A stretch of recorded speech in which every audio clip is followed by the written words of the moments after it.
आज का न्यूज बिहार से है। बिहार में चिराग पासवान को इंडिया गठबंधन, सूत्रों के मुताबिक बताया जा रहा है कि बिहार में इंडिया गठबंधन चिराग पासवान को लगभग 8 सीटें देने का दावा किया जा रहा है और 2 सीटें यूपी में। मिला जुला के चिराग पासवान को 10 सीट ऑफर की जा रही है कि इन 10 सीटों पर चिराग पासवान इलेक्शन लड़ सकते हैं। उनको ये ऑफ़र दिया गया है इंडिया गठबंधन के अनुसार, सूत्रों के मुताबिक ये न्यूज़ है। और ये बताया जा रहा है कि जिस पार्टी में वो है एनडीए में, बीजेपी का जो गठबंधन एनडीए है उसमें उनको 6 सीटें दी जा रही हैं और उनको ये कहा जा रहा है कि इसमें आप अपने चाचा पशुपति पारस से इस सीटों को बांट लीजिए। अब ये दोनों बात बहुत फंस चुकी है। चिराग पासवान जो है वो अपने चाचा को सीट देने के लिए राज़ी नहीं है।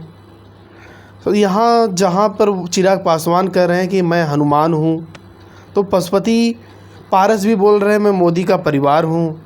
नीतीश कुमार के पाला बदलने जाने से चिराग का गणित उलझ गया है। 2020 के चुनाव में चिराग एनडीए से अलग हुए और उनकी पार्टी की ही देन थी कि नीतीश कुमार की पार्टी जेडीयू तीसरे नंबर पे आ गई। चिराग की पार्टी ने उन्हें बहुत नुकसान पहुंचाया।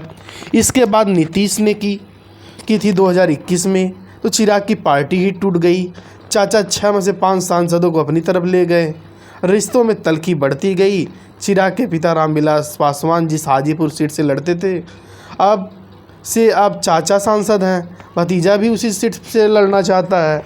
जो मतलब कि जिस सीट से, हाजीपुर की सीट से पूर्व मंत्री और लोकसभा में के सांसद जो थे चिराग पासवान के पिताजी रामविलास पासवान जी, वो हाजीपुर सीट से लड़ते थे और वहाँ से सांसद इस समय उनके चाचा हैं। और भतीजे का मतलब चिराग पासवान भी उसी सीट से लड़ना चाहते हैं। अब मामला बच गया है। अब एनडीए तो करे क्या, चाचा भी एनडीए में है और भतीजा भी एनडीए में है।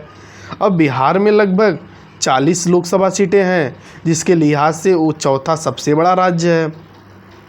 और एनडीए पिछली बार 40 में से 39 सीटें जीत गया था। इस बार देखिए क्या होता है।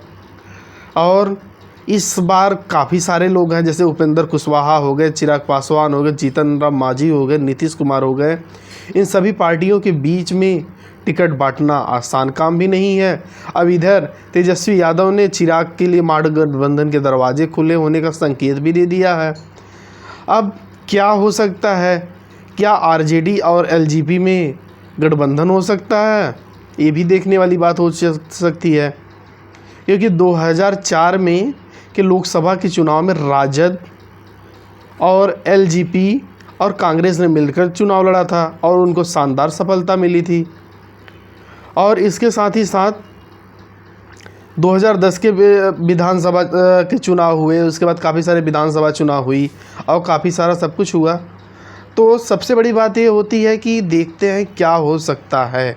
क्या चिराग पासवान ज़्यादा सीटें लेने के चक्कर में इंडिया गठबंधन में आ सकते हैं, या फिर अपने चाचा के साथ सीट पर समझौता करके वो एनडीए गठबंधन में ही रहते हैं। ये तो आने वाला भविष्य तय करेगा। धन्यवाद फ्रेंड्स, आप देखते रहिए अनुभव यादव JN।